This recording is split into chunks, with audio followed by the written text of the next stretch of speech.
The clatter of plates was her symphony, the aroma of coffee her constant companion. For Anya, a waitress at the bustling The Mariner's Rest, life was a cycle of aching feet and fleeting smiles. Until one rainy Tuesday. A forgotten velvet box left on table 7 by a woman dripping in understated wealth, inside a ring that shimmered with the light of 1,000 unspoken promises. Anya could have changed her life with it. Instead, she chose honesty. Little did she know that single act of integrity was about to unlock a future more extraordinary than any jewel could buy. The digital clock on the industrial coffee machine at The Mariner's Rest glowed a defiant 11:58 p.m. Anya Petrova ran a tired hand through her already disheveled brown hair, the strands sticking to her forehead in the humid late spring air. 2 more minutes, and she could finally peel off her starched, slightly too tight uniform, soak her protesting feet, and maybe, just maybe, get more than 5 hours of sleep before her morning shift started all over again. The restaurant, usually a cacophony of clinking cutlery, boisterous laughter, and the sizzle of fresh seafood, was now hushed. Only the hum of the refrigerators and the distant clatter of pots from the kitchen, where Carlos was performing his nightly deep clean, broke the silence. Most of the chairs were already inverted atop the tables, their legs pointing accusingly at the ceiling. Anya was on her final sweep, checking for forgotten belongings, stray crumbs, and the general detritus of a busy dinner service. Table 7, a cozy corner booth with a view of the rain-slicked street outside, was her last stop. It had been occupied earlier by a woman who radiated an aura of quiet opulence. Her clothes were simple but impeccably tailored, her silver hair coiffed perfectly, and her voice when she'd ordered her sole meunière and a glass of Sancerre was soft but firm. Anya remembered her because she'd left a surprisingly generous tip, a crisp $50 bill, for a modest meal tucked discreetly under her saucer. The woman hadn't said much, mostly just observed the restaurant with keen, intelligent eyes. Anya bent down to wipe the polished mahogany surface, her movements economical, born of years of repetition. Her gaze caught on something nestled deep in the plush velvet crevice of the booth seat, a small, dark blue velvet box. Her heart gave an odd little flutter. Lost property wasn't uncommon. A forgotten scarf, a dropped glove, occasionally a mobile phone. But a velvet box usually meant one thing. Her fingers, calloused from carrying heavy trays, fumbled slightly as she picked it up. It was heavier than it looked, the velvet nap soft and expensive beneath her touch. There was no name, no monogram, just the box. With a quick glance towards the kitchen to ensure Carlos was still occupied, Anya's curiosity overcame her. She pressed the tiny gold clasp. The lid sprang open with a muted click. Inside, nestled on a bed of pristine white satin, lay a ring. Anya wasn't a jewelry expert. The most valuable thing she owned was a silver locket her grandmother had given her. But even to her untrained eye, this was no ordinary trinket. A colossal sapphire, the color of a twilight sky, sat at its center, surrounded by a halo of what could only be diamonds. They weren't just sparkling.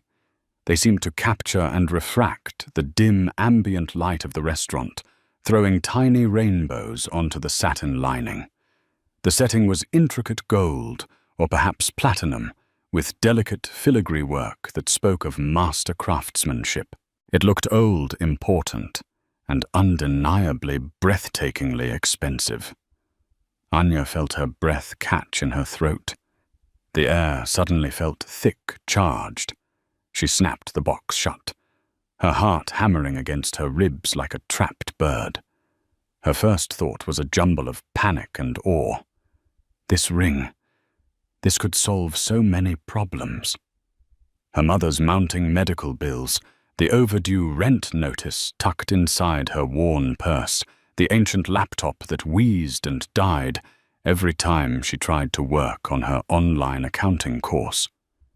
The thought was an assiduous whisper, coiling around her weary mind. Who would know? The woman was a tourist, perhaps, or just passing through. She hadn't left a name or number for the booking. Anya clutched the box tightly, the velvet imprinting itself on her palm. She looked around the empty restaurant again, the upside-down chairs like silent judging sentinels. The rain lashed against the windows, mirroring the sudden storm of conflict within her. This was the kind of find people fantasized about, the stuff of movies. A lottery ticket dropped at her feet. Her shift was officially over. The clock now read 12:03 a.m.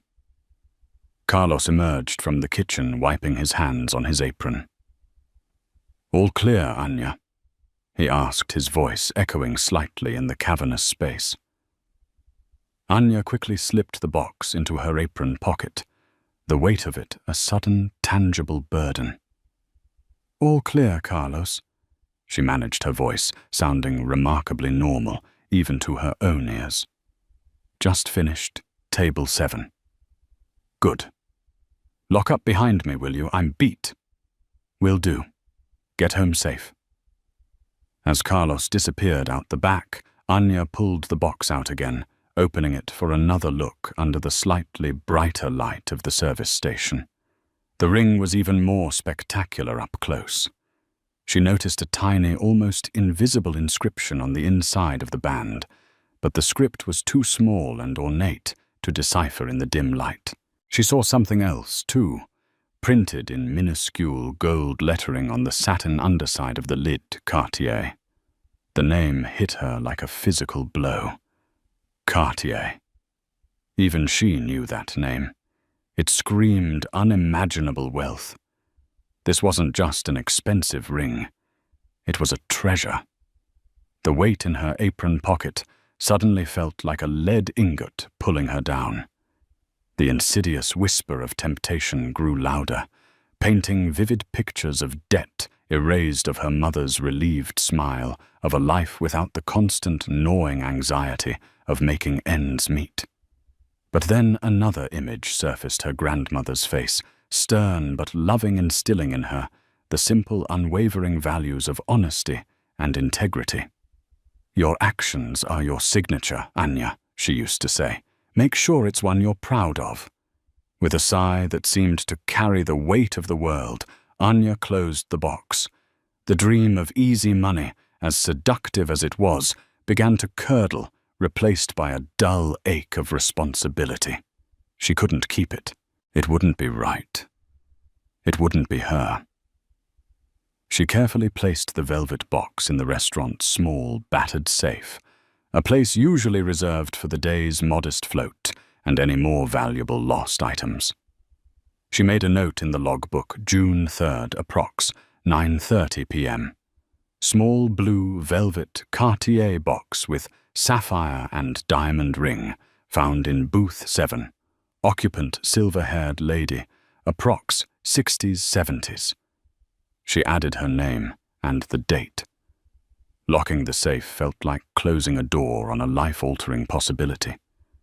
As she finally stepped out into the rainy night, her cheap umbrella struggling against the wind, Anya Petrova felt an odd mixture of regret and a profound, if weary, sense of righteousness. The allure of the ring was undeniable, but the peace of a clear conscience she hoped would be worth more. She just didn't know how much more. The walk to her small apartment, usually a 10-minute reprieve where Anya would mentally decompress, felt like an eternity. Every raindrop seemed to echo the word Cartier. Every darkened storefront window reflected her own conflicted face. The ring, safely locked away, still occupied a significant portion of her thoughts, its image seared into her mind's eye. The deep, mesmerizing blue of the sapphire, the cold fire of the diamonds. Her apartment was a tiny one-bedroom on the 4th floor of a walk-up building that had seen better decades. The scent of damp plaster and her neighbor Mrs. Henderson's overly enthusiastic cabbage soup usually greeted her. Tonight she barely noticed. She bypassed the kitchen, her stomach too tight for even a glass of water. Her mother, Eleanor, was asleep in the small bedroom, her breathing soft and slightly raspy. A constant reminder of the medical bills stacked neatly ominously on the little desk in the corner of the living room. Elena's illness, a chronic respiratory condition, had slowly chipped away at their savings, then at Anya's meager income. The accounting course was supposed to be her way out, a path to a better-paying job, a more stable future. But finding the time and energy to study, after grueling shifts, was a battle she often lost. Anya sank onto the lumpy sofa, the springs groaning in protest. She replayed the evening in her head. The woman at table 7, her calm demeanor, the way she'd sipped her wine, her observant gaze. Had she realized the ring was missing yet? Was she frantic? Or was she so wealthy that such a loss was a mere inconvenience quickly replaced? The thought brought a fresh wave of temptation. If the owner didn't care, why should Anya bear the burden of such scrupulous honesty? She pulled out her phone. The screen cracked in one corner. She opened her banking app.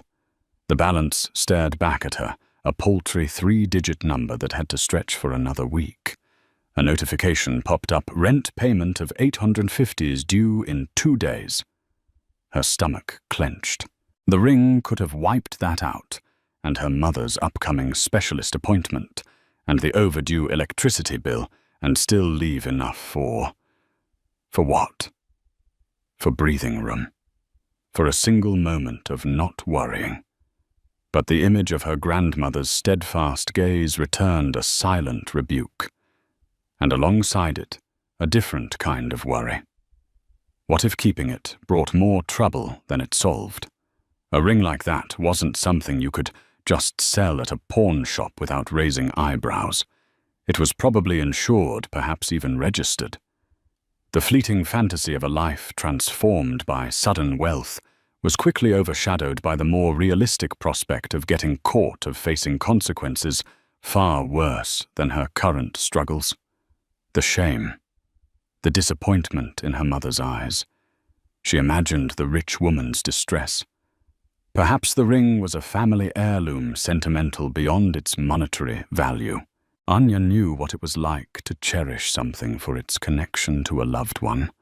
Her grandmother's locket was proof of that.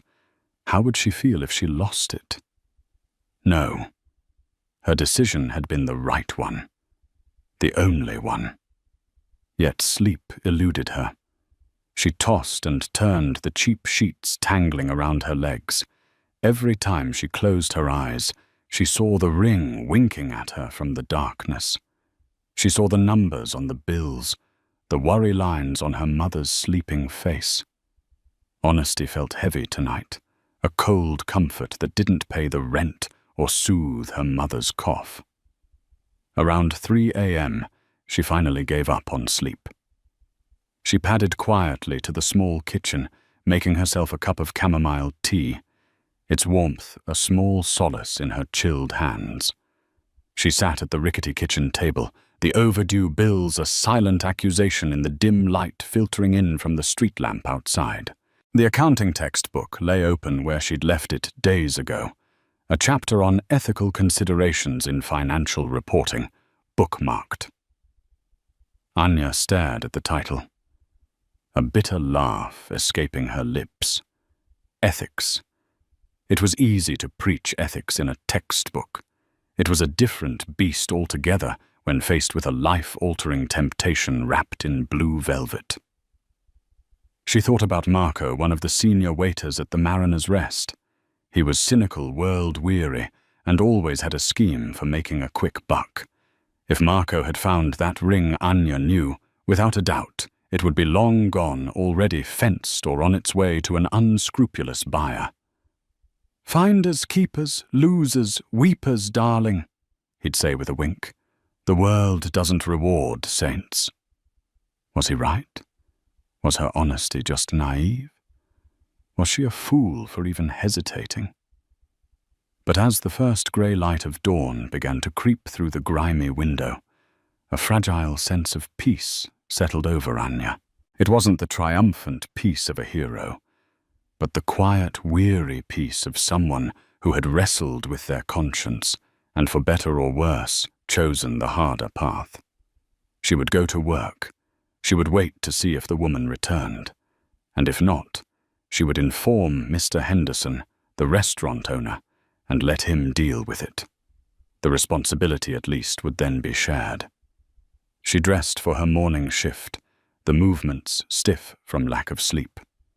Her reflection in the cracked bathroom mirror looked pale and shadowed. But her eyes, though tired, were clear.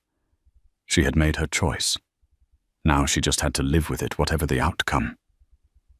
The weight of honesty was still there, but it no longer felt quite so crushing.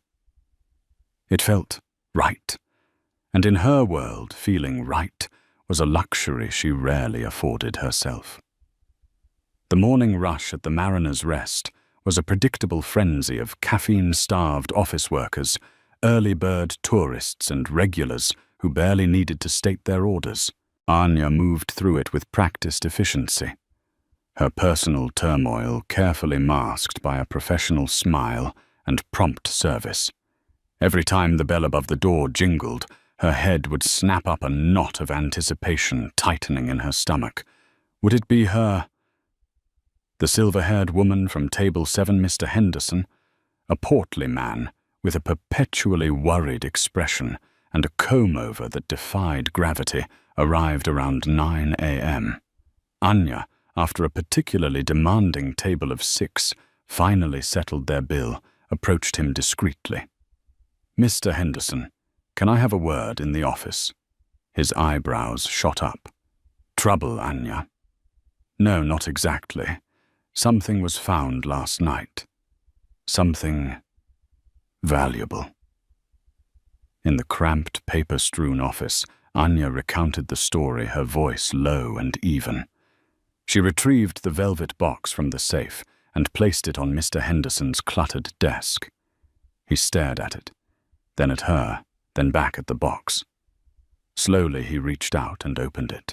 His eyes widened, and a low whistle escaped his lips. "Good heavens, Anya! This is quite something." He picked up the ring, his thick fingers clumsy against its delicate structure. "Cartier, you said?" He squinted at the inscription inside the lid. "Indeed. Well, I'll be." He looked at Anya, a new respect dawning in his eyes. "You found this, and you logged it straight away." "Yes, sir. Last night, just after closing." "And you didn't?" He trailed off, but the implication was clear. Anya met his gaze squarely. "No, sir. It's not mine to keep." Mr. Henderson let out a breath. "You're a good woman, Anya. A very good woman. There are people who would... Well, never mind." He cleared his throat. "Right. We wait. The owner will surely realize it's missing and call or come back. This isn't the sort of thing one misplaces lightly." He paused. "Did she leave any contact details with her reservation?" "I checked the book this morning. It was a walk-in, no name, no number." "Typical." He sighed, though his gaze kept straying back to the glittering jewel. "All right. We keep it in the safe. If no one claims it within, say, a week, we'll have to take it to the police. Standard procedure for high-value items." He looked at Anya again. "Thank you. Seriously. This could have been a real headache if it had disappeared." The day wore on. Lunch service was a blur. Anya kept scanning the faces of incoming patrons, But the elegant silver-haired woman did not appear. With each passing hour, a strange sense of anticlimax settled over her. She had done the right thing, faced temptation, and what now? Nothing, it seemed. Just another day of serving chowder and fish and chips. Marco, noticing her distracted air, sidled up to her during a lull. "What's with you today, Petrova? You look like you've seen a ghost or lost a winning lottery ticket." "Just tired," Anya mumbled, avoiding his gaze. "Sure tired," he smirked. "If you ever find that winning ticket, remember your old pal Marco, eh?" Just as the lunch rush was tapering off around 2:30 p.m. The bell above the door jingled. Anya was wiping down a table, her back to the entrance. "Excuse me," a soft, cultured voice. Anya turned, and her breath caught. It was her, the woman from table 7. She looked just as composed as the night before, perhaps a shade paler, her gloved hands clutching a small leather handbag, a little too tightly. "Yes, ma'am." "Welcome back," Anya said, trying to keep her voice even. The women's keen eyes scanned Anya's face. I believe I may have left something here last night, in the booth by the window." Her voice was calm, but there was an underlying tremor of anxiety. "One moment, ma'am," Anya said. She quickly found Mr. Henderson, who was tallying receipts in his office. "She's here, the lady who lost the ring." Mr. Henderson bustled out, a mixture of relief and nervousness on his face. "Madam, you're back. We were hoping you'd return." The woman focused on him. "I am. I seem to have misplaced rather personal item." "Yes, indeed. One of my staff found a small velvet box last night. If you could perhaps describe the contents," Mr. Henderson asked, a touch of officiousness creeping into his tone. The woman's posture relaxed ever so slightly. "It's a dark blue velvet box. Inside there is a sapphire and diamond ring, a vintage piece." "That matches the description perfectly," Mr. Henderson announced, beaming as if he'd found it himself. He turned to Anya. "Anya, perhaps you would do the honors." Anya nodded, retrieved the box from the safe, and brought it to the woman. As she handed it over, their eyes met. The woman's gaze was intense, searching. Anya simply offered a small, polite smile. With slightly trembling fingers, the woman opened the box. A soft gasp escaped her lips as she saw the ring, safe and sound. She picked it up, turning it over in her gloved fingers, her relief palpable. "Oh, thank heavens," she murmured, more to herself than to them. She looked up first at Mr. Henderson, then her gaze settled firmly on Anya. "You found this—" "Yes, ma'am," Anya said, "when I was clearing your table after you left." The woman was silent for a long moment, her eyes scrutinizing Anya. Anya felt a flush creep up her neck. It wasn't an unkind gaze, but it was unnervingly perceptive. "I see," the woman said finally. She slipped the ring onto her finger, where it sat with an air of belonging, a perfect fit. She then reached into her handbag and pulled out a wallet. Anya's heart did a little jump. Was this it? A reward? Even a small one would be a godsend. The woman extracted 2 crisp $100 bills. She offered them to Anya. "Thank you, young lady, for your honesty." Anya looked at the money, then at the woman. $200. It was a generous amount, more than she usually made in a day's tips. It would cover the electricity bill and a little more. But after the turmoil of the previous night, after the sheer breathtaking value of what she had returned, it felt anticlimactic, almost dismissive. Still, it was something. "Thank you, ma'am," Anya said, accepting the money. "I'm glad it's safely back with you." Mr. Henderson was beaming. "Excellent. All's well that ends well. So glad we could be of service, madam." The woman nodded curtly at him, then gave Anya one last, lingering look. It was an odd look, one Anya couldn't quite decipher. Not just gratitude, but something else. Calculation. Assessment. Then, with a slight inclination of her head, she turned and walked out of the Mariner's Rest, the bell jingling softly behind her. Anya stared at the $200 in her hand. Marco, who had been unabashedly watching the entire exchange from the service station, sauntered over. "Well, well, well," he drawled, eyeing the cash. $200 for a ring is probably worth more than this whole damn restaurant. See, honesty pays, but not as much as a good fence, eh?" He winked and walked off, chuckling to himself. Anya felt a strange hollowness. It wasn't a disappointment exactly. She hadn't returned the ring for a reward. But the woman's understated reaction, the almost perfunctory thanks, left her feeling oddly deflated. The grand drama of her internal struggle had culminated in this brief, almost businesslike transaction. She tucked the money into her pocket. It was still a help. It was still the right thing to do.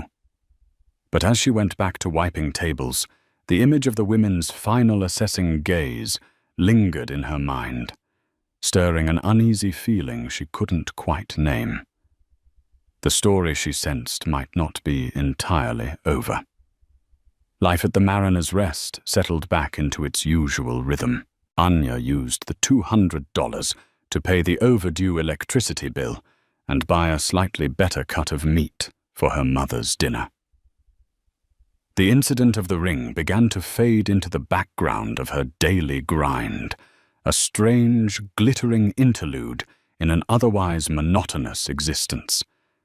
She diligently attended her online accounting classes in the slivers of free time she could find the dream of a better future, still a distant flickering light. A little over a week had passed since the ring's return. It was a grey, drizzly afternoon, the kind that usually meant a slow trickle of customers seeking refuge and warm soup. Anya was polishing cutlery at the service station, half listening to Marco complain about his latest disastrous blind date when the bell above the restaurant door chimed. A man stepped inside. He was the sort of man who didn't just enter a room, but seemed to command it with his mere presence. He was tall, impeccably dressed in a charcoal grey suit that whispered of Savile Row, with a crisp white shirt and a subtly patterned silk tie. His dark hair was neatly combed, and his features were sharp, intelligent, his expression unreadable. He carried a slim, expensive-looking leather briefcase. He looked utterly out of place in the humble, slightly worn surroundings of the Mariner's Rest. He didn't look at the menu board or scan the empty tables. His gaze, cool and direct, swept the room until it landed on Anya. He moved towards her with a quiet confidence that was almost unnerving. "Miss Anya Petrova?" he asked. His voice was deep, resonant, with a precise, almost formal cadence. Anya's heart gave a sudden anxious thump. How did he know her name? "Yes," she replied, wiping her suddenly damp palms on her apron. Marco fell silent, his eyes wide with curiosity. "My name is Alistair Finch," the man said, offering a slight inclination of his head, but no handshake. "I represent Mrs. Eleanor Ainsworth." Ainsworth. The name clicked. The silver-haired woman. The ring. Anya's unease intensified. Had something gone wrong? Was the ring a fake? Had she been accused of something? "Mrs. Ainsworth?" Anya repeated her voice, a little shaky. "Is everything all right?" Mr. Finch's expression remained neutral. "Mrs. Ainsworth is quite well. Thank you. She has asked me to convey her sincere apologies for the somewhat abrupt nature of her gratitude when she retrieved her property last week. She was rather preoccupied at the time." "Oh," Anya said, feeling a little foolish. "There's no need to apologize. I was just glad she got her ring back." "Indeed," Mr. Finch said. "Mrs. Ainsworth is a woman who values integrity, Miss Petrova, greatly. She also believes that such integrity should be appropriately acknowledged." He placed his briefcase on the small counter of the service station, the clasps clicking open with metallic precision. From within, he withdrew not documents, but a small, slim box. It was matte black, impossibly sleek, with no markings whatsoever. He slid it across the counter towards Anya.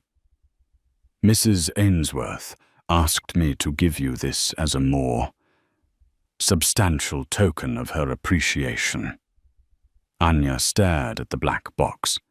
It was elegant, understated, and exuded an aura of exclusivity that made the Cartier box seem almost flamboyant by comparison. She looked up at Mr. Finch, bewildered. I don't understand. She already gave me $200. That was very generous." A hint of a smile touched Mr. Finch's lips, a fleeting, almost imperceptible expression. "Mrs. Ainsworth operates on a different scale of generosity. Miss Petrova, please open it." Her fingers trembled as she reached for the box. It felt cool and smooth beneath her touch. She lifted the lid. Inside, nestled on a bed of black velvet, lay a single card. It was also matte black, made of what felt like heavy-gauge metal or a dense, high-tech polymer. There were numbers embossed on it, and her name, Anya Petrova, in elegant silver lettering. No bank name, no Visa or MasterCard logo. Just a symbol in one corner, a stylized, almost abstract bird in flight. What is this?" she whispered, her voice barely audible. Marco was now openly gaping over her shoulder. "That Miss Petrova," Mr. Finch said, his voice imbued with a quiet significance, "is an Aegis black card. It is an invitation-only charge card, with, for all practical purposes, no preset spending limit. It is accepted worldwide. The annual fees are, of course, taken care of by Mrs. Ainsworth. It is now yours." Anya felt the blood drain from her face. No spending limit. Her mind reeled, unable to process the information. This had to be some kind of elaborate joke, a prank. But Mr. Finch's serious demeanor, the sheer palpable expense of the card itself, argued otherwise. No, I can't accept this," she stammered, pushing the box back towards him. This is too much. It's insane." Mr. Finch did not move to take it. "Mrs. Ainsworth was quite insistent. She believes in rewarding exceptional characters, Miss Petrova. And your actions in returning an item of considerable financial and sentimental value without hesitation demonstrated such character." "But why?" Anya felt completely overwhelmed. "It was just the right thing to do. Anyone would have done it." "You would be surprised, Miss Petrova, how few people, when faced with such temptation, choose the right thing to do so unequivocally." Mr. Finch stated, his gaze unwavering. "Mrs. Ainsworth has encountered her share of disappointments in that regard. Your honesty was to her a refreshing and significant discovery." Marco finally found his voice. "No limit." He breathed, his eyes practically bulging out of his head. "Lady, you hit the jackpot. Take it." Anya ignored him. Her gaze locked with Mr. Finch's. There must be some mistake, or a catch. Cards like this, they don't just get handed out to waitresses. The words tumbled out, laced with disbelief and a dawning, terrifying sense of a world shifting beneath her feet. There is no mistake, Miss Petrova, and no catch in the conventional sense, Mr. Finch assured her. The card is active. You may use it as you see fit. Mrs. Ainsworth's only stipulation, if you can call it that, is that you use it wisely, perhaps to alleviate some of the burdens you clearly carry, and perhaps to explore avenues that were previously closed to you. He paused, then added, She also mentioned that you are studying accounting, a commendable pursuit. Perhaps this will allow you to focus more on your studies, or even consider a more prestigious institution, if you so desire. How did Mrs. Ainsworth know she was studying accounting? Has Anya mentioned it? She couldn't recall. The woman had only been in the restaurant for an hour or so. Had she been investigated? The thought sent a shiver down her spine. How does she know about my studies? Anya asked, her voice tight. Mrs. Ainsworth is a woman of considerable resources and connections, Miss Petrova. When something or someone piques her interest, she is thorough in her inquiries, Mr. Finch said smoothly, offering no further explanation. She was impressed not only by your honesty, but also by your diligence in seeking to improve your circumstances through education while working a demanding job. Anya felt a wave of dizziness. This was too much, too fast. A black card, no limit. A mysterious benefactress who apparently knew details about her life. It felt like she had stumbled into a dream, or perhaps a very strange high-stakes reality show. I need to think, she said, her hand resting on the box, a strange tingling sensation on her fingertips, as if the card itself hummed with latent power. Of course, Mr. Finch said, finally retrieving his briefcase. The card is yours. There is a small pamphlet in the box with a dedicated concierge number, should you have any questions regarding its use. They are available 24/7. He gave another slight inclination of his head. Mrs. Ainsworth may be in touch at a later date. Until then, she wishes you well. And with that, he turned and walked out of the Mariner's Rest as quietly and commandingly as he had entered, leaving behind a stunned waitress, a gobsmacked colleague, and a small, matte black box that held the promise of an utterly transformed life. Anya stared at the card. Anya Petrova. Her name. On this impossible object. Marco let out a long, low whistle. Petrova, he said, his voice filled with awe. You are officially in a different league. What in God's name are you going to do? Anya didn't answer. She didn't have the faintest idea. She picked up the card. It felt cool, solid, real. Too real. Her life, which had been a predictable landscape of hard work and small anxieties, had just been hit by a meteorite of unimaginable wealth and bewildering possibility. And she had a terrifying, exhilarating feeling that nothing would ever be the same again. The days that followed Mr. Finch's visit were a blur of disbelief, anxiety, and a dizzying sense of unreality for Anya. The Aegis black card sat in its box, hidden at the bottom of her lingerie drawer, beneath a pile of worn-out socks. She took it out at least a dozen times a day, just to stare at it, to feel its impossible weight, half expecting it to vanish like a dream upon waking. She hadn't told her mother. How could she? How could she explain something so outlandish? Mama, a rich lady, I returned a ring to give me a credit card with no limit. It sounded like the ramblings of a lunatic.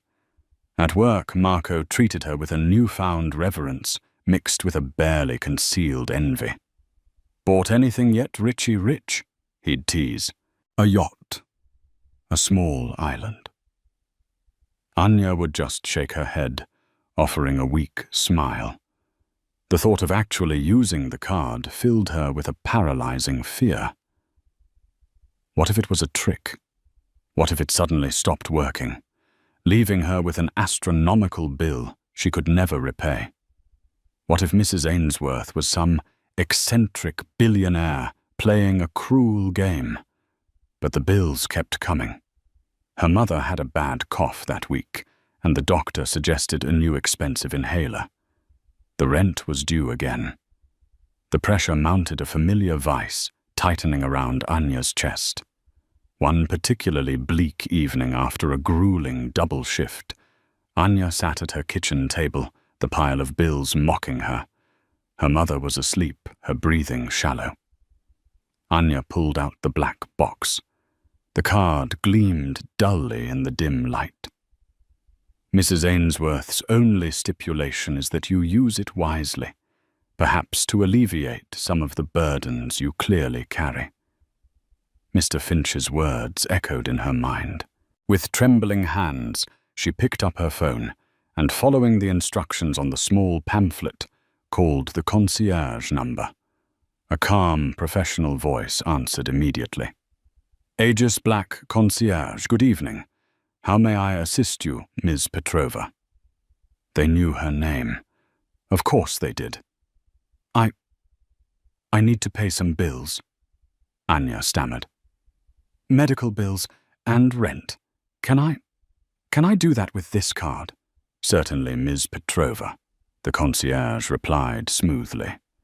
"If you could provide me with the payee details and amounts, I can process those for you immediately." Hesitantly, Anya read out the information for her mother's outstanding doctor's fees, the pharmacy bill for the new inhaler, and her overdue rent. The total was just over $2,000, a fortune to her, an amount she would have taken months to pay off, if ever. There was a brief pause, the soft clicking of keys. "All right, Ms. Petrova. Those have all been processed. The funds will reflect in their accounts within 1 to 2 business hours. Is there anything else I can assist you with this evening?" Just like that. No questions asked. No demand for repayment terms. Anya felt a wave of lightheadedness. No, thank you. That's all." She hung up her hand, shaking. Has it really been that easy? The next morning, she checked online. The rent paid.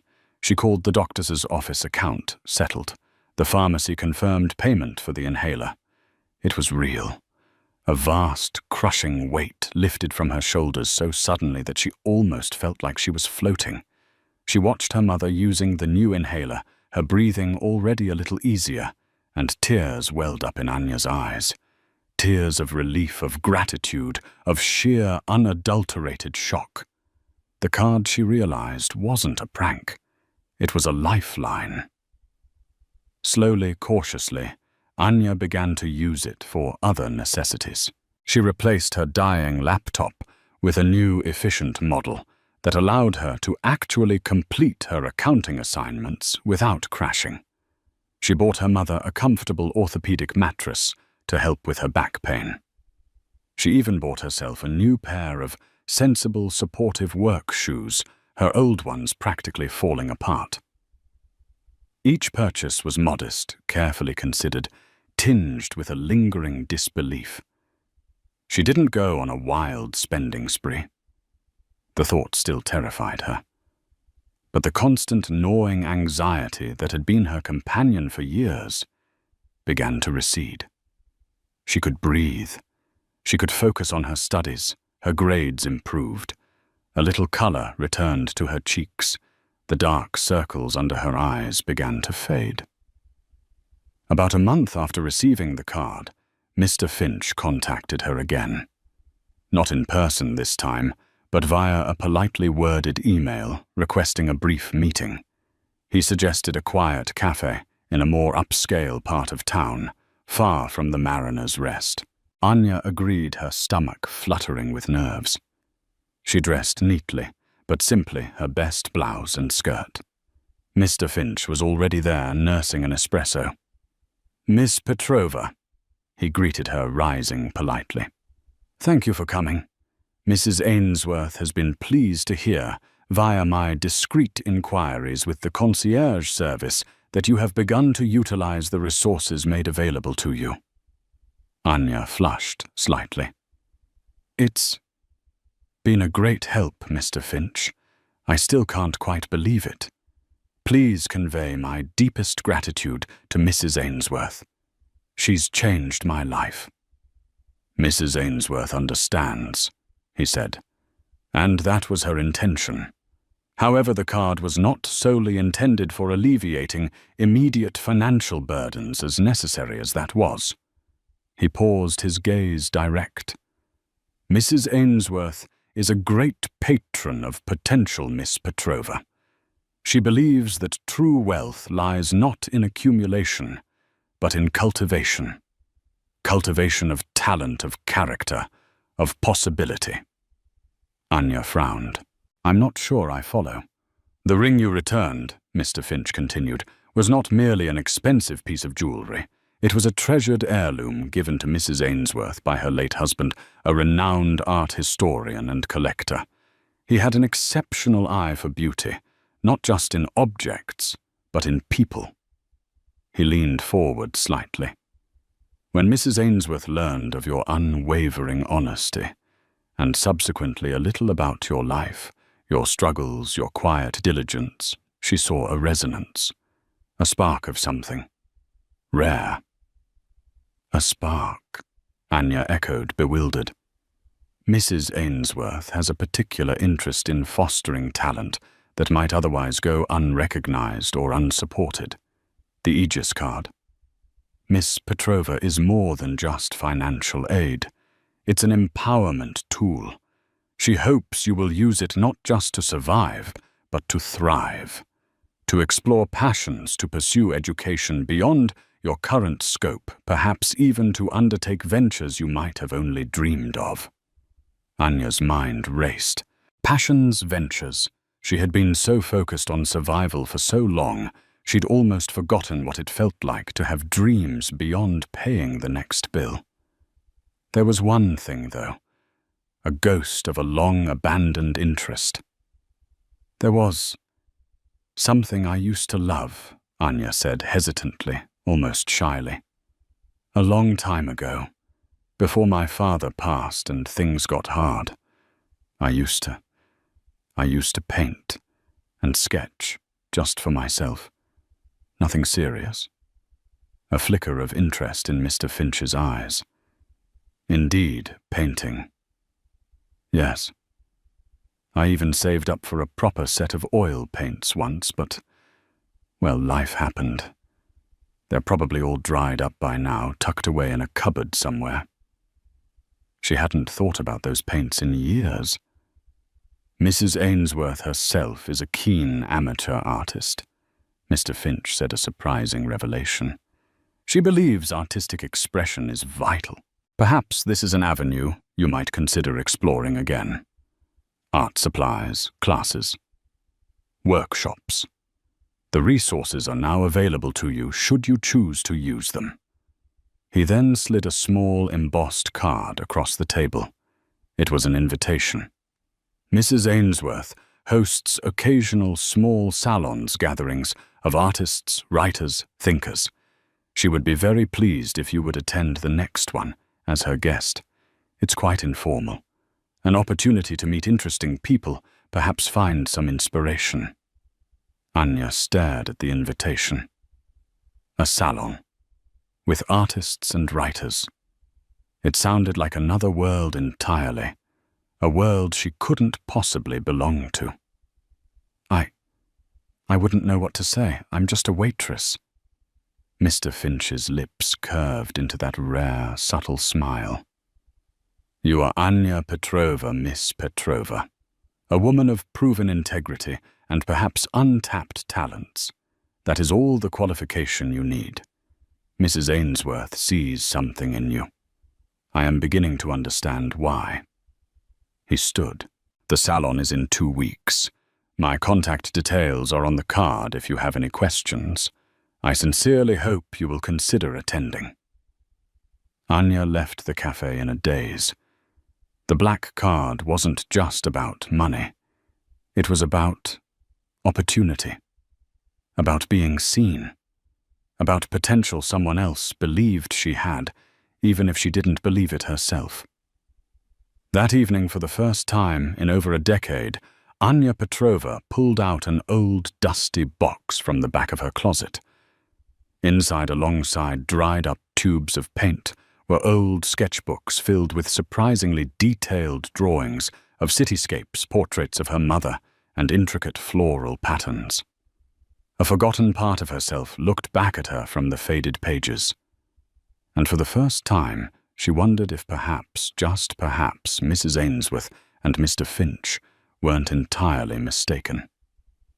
The 2 weeks leading up to Mrs. Ainsworth's salon were a period of quiet transformation for Anya. Armed with the Aegis card and a burgeoning sense of timid curiosity, she visited a high-end art supply store. The sheer variety of paints, brushes, canvases, and papers was overwhelming, but also exhilarating.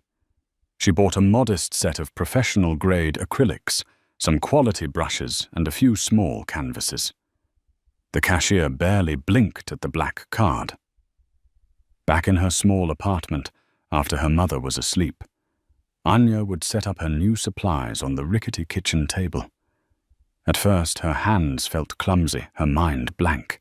Years of disuse had stiffened her creative muscles, but slowly, hesitantly, the old familiarity returned. She started with simple still lifes, a bowl of fruit, a wilting flower in a glass. Then she moved on to sketching faces she saw on her commute, trying to capture their expressions. The intense focus required was a balm to her soul, a different kind of escape than her accounting studies. It was a conversation with herself, a rediscovery. She also bought a simple, elegant, dark blue dress for the salon. Something appropriate that made her feel presentable without being ostentatious. The thought of attending still filled her with a mixture of excitement and trepidation. The day of the salon arrived. It was held at Mrs. Ainsworth's residence, a magnificent heritage townhouse in a leafy, exclusive neighborhood. Anya, feeling like an imposter, smoothed down her dress for the 10th time before ringing the bell. Mr. Finch himself opened the door, offering a warm, reassuring smile. "Miss Petrova, welcome. Mrs. Ainsworth is very much looking forward to seeing you." The interior of the house was breathtaking, filled with art antiques and books, yet it felt warm and inviting, not like a sterile museum. Soft classical music played, and the low hum of conversation drifted from a large, beautifully appointed drawing room. Eleanor Ainsworth detached herself from a small group and glided towards Anya. Her silver hair gleaming, her eyes bright and welcoming.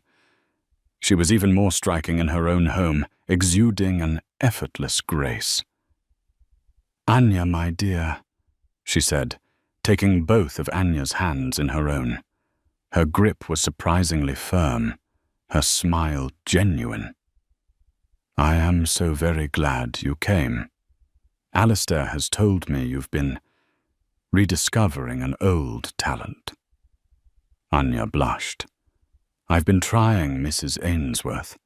It's been a long time." "Nonsense, my dear. Talent like that doesn't simply vanish. It merely sleeps." She gestured around the room. "Come, let me introduce you to a few people. Don't be intimidated. They're all quite harmless, mostly." Her eyes twinkled. The evening was a revelation.